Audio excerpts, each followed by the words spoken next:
যে কৃষ্ণ তো এই রূপ নয়, কৃষ্ণকে দেখতে তো এরকম নয়, তাহলে এই জগন্নাথকে আপনি কেন বলছেন কৃষ্ণ? সেই সম্বন্ধে একটা আছে, সূর্যগ্রহণের সময় কুরুক্ষেত্রে সমন্ত পঞ্চকে স্নান করা, সমন্ত পঞ্চক সরোবরে স্নান করার একটা প্রথা চিরাচরিত কাল ধরে, চিরকাল ধরে চলে আসছে। আজ থেকে 5000 বছর আগেও সূর্যগ্রহণ উপলক্ষে সকলে সমন্ত পঞ্চকে গেছে কুরুক্ষেত্রে স্নান করতে। কৃষ্ণও গেছেন, সঙ্গে রয়েছেন বলরাম এবং সুভদ্রা। আবার ব্রজবাসীরাও এসেছেন বৃন্দাবন থেকে সেই সূর্যগ্রহণ উপলক্ষে সমন্ত পঞ্চকে স্নান করার জন্য। সূর্যগ্রহণ হয়ে গেছে, সমন্ত পঞ্চকে স্নান হয়ে গেছে। পরের দিন যখন সকলে যাওয়ার উদ্যোগ করছে ব্রজবাসীরা, তখন শুনতে পেল যে কৃষ্ণ কুরুক্ষেত্রে এসেছে। শোনা মাত্রই তো তারা কৃষ্ণকে দর্শন করার জন্য ছুটে গেলেন। 100 বছর ধরে তারা কৃষ্ণকে দর্শন করেননি। কৃষ্ণকে অক্রূরে যখন নিয়ে যায়, কৃষ্ণ তাদের প্রতিশ্রুতি দিয়েছিলেন যে আমি শীঘ্রই ফিরে আসব, কিন্তু 100 বছর অতিক্রান্ত হয়ে গেছে, কৃষ্ণ ফিরে আসেনি।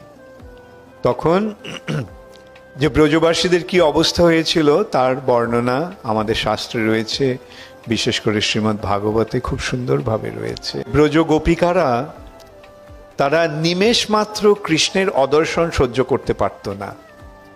যে নিমেষ মানে চোখের যখন পলক পড়ে, হ্যাঁ, এই যে ক্ষণিকের জন্য যে কৃষ্ণকে দর্শন করতে পাচ্ছেন না, সেই জন্য তারা ব্রহ্মাকে তিরস্কার করেছিলেন যে তুমি কি একটা শরীর তৈরি করেছো যেই শরীরে পলক পড়ে, আর সেই পলক পড়ার জন্য আমরা কৃষ্ণকে দেখতে পাই না সেই ক্ষণিকের জন্য। সেই গোপিকারা 100 বছর কৃষ্ণের দর্শন পায়নি। তাই তারা যখন শুনতে পেলেন যে কৃষ্ণ এসেছেন কুরুক্ষেত্রে, তখন তাদের যে কি অবস্থা হয়েছিল সেটা আমরা সহজেই অনুমান করতে পারি। তারা ছুটে গেছেন কৃষ্ণকে দর্শন করার জন্য। কৃষ্ণ যাওয়ার জন্য প্রস্তুত হয়েছে, রথে উঠে গেছে, রথ এখন ছাড়বে। সেই সময় ব্রজবাসীরা সেখানে এসে উপস্থিত হলেন। একদিকে কৃষ্ণকে দর্শন করে তাদের খুব আনন্দ হলো, কিন্তু রাধারানীর মনে মনটা সন্তুষ্ট হলো না। রাধারানীর মনে মনোভাব, এই কি কৃষ্ণ? এ তো আমাদের কৃষ্ণ নয়। আমার যে কৃষ্ণ সে তো গোপবালক, রাখাল, আর এ তো রাজকুমার। আমার কৃষ্ণের মাথায় ময়ূরের পাখা, আর এর মাথায় রাজমুকুট। আমার কৃষ্ণের হাতে বাঁশি, আর এই কৃষ্ণের হাতে ধনুক বাণ তলোয়ার। আমার কৃষ্ণের গলায় বনফুলের মালা, এর গলায় কণ্ঠহার। আমার কৃষ্ণের পরনে পীতবাস, কিন্তু এর পরনে রাজপোশাক। আমার কৃষ্ণের সঙ্গে যখন আমার মিলন হতো সেই অপূর্ব সুন্দর স্নিগ্ধ পরিবেশে, বৃন্দাবনের যমুনার তীরে, যেখানে যেই কৃষ্ণের মধুর মুরলীর পঞ্চম জুষে উদ্ভাসিত, আর এখানে এত কোলাহল, চারদিকে রাজপুরুষেরা তাদের অস্ত্রশস্ত্রের ঝনঝনি হচ্ছে, হাতি ঘোড়াদের রেশারব হচ্ছে।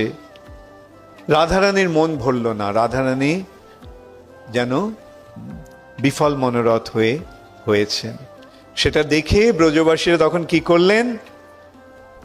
ভাবলেন যে এখানে কৃষ্ণের দর্শন, এখানে কৃষ্ণের সঙ্গে রাধারানীর মিলন সমীচীন হবে না।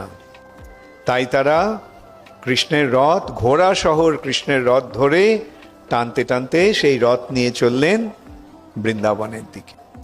আর সঙ্গে বলরাম রয়েছে। বলরামও তো তাদেরই একজন সঙ্গী। আর দুই ভাইকে যদি নিয়ে যাওয়া হয় তাহলে তো বোনকেও তো একলা ফেলে রেখে যাওয়া যায় না। তাই তার রথ থেকেও তারা টানতে টানতে এইভাবে কৃষ্ণের রথ বলরামের রথ, সুভদ্রার রথ তারা টানতে টানতে নিয়ে চললেন বৃন্দাবনে। সেই বৃন্দাবনে রাধারানীর সঙ্গে কৃষ্ণের মিলন ঘটানোর জন্য।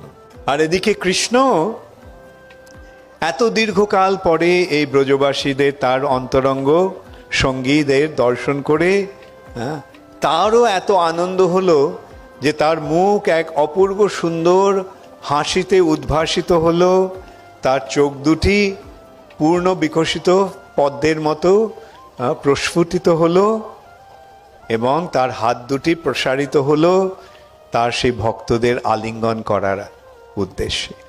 এইটি হচ্ছে জগন্নাথের রূপ। কৃষ্ণ এই জগন্নাথ, এই রূপে তিনি তার ভক্তদের সান্নিধ্য পেয়ে, ভক্তদের সান্নিধ্য লাভ করে তিনি আনন্দে আকুল হয়ে উঠেছেন এবং সেই ভক্তদের আলিঙ্গন করার জন্য তিনি ব্যাকুল হয়ে উঠেছেন। সেইটি হচ্ছে এই জগন্নাথের রূপ। অতএব এই জগন্নাথ যে কৃষ্ণ, জগন্নাথের রথযাত্রার যে কি আয়োজন, সেটাও এইভাবে আমরা জানতে পারলাম। এই রথযাত্রা কৃষ্ণকে কুরুক্ষেত্রে দর্শন করার পর ব্রজবাসীরা কৃষ্ণকে নিয়ে যাচ্ছেন বৃন্দাবনে, সেখানে রাধারানীর সঙ্গে মিলন ঘটাবার জন্য। তাই ভক্তদের একমাত্র উদ্দেশ্য হচ্ছে কৃষ্ণকে রাধারানীর কাছে নিয়ে যাওয়া। কেন কৃষ্ণের বিরহে রাধারানীর যে পরিস্থিতি, রাধারানীর যে অবস্থা, সেটা তারা সহ্য করতে পারে না। তাই তারা সব সময় রাধারানীর সঙ্গে কৃষ্ণের মিলন ঘটাবার আয়োজন করে।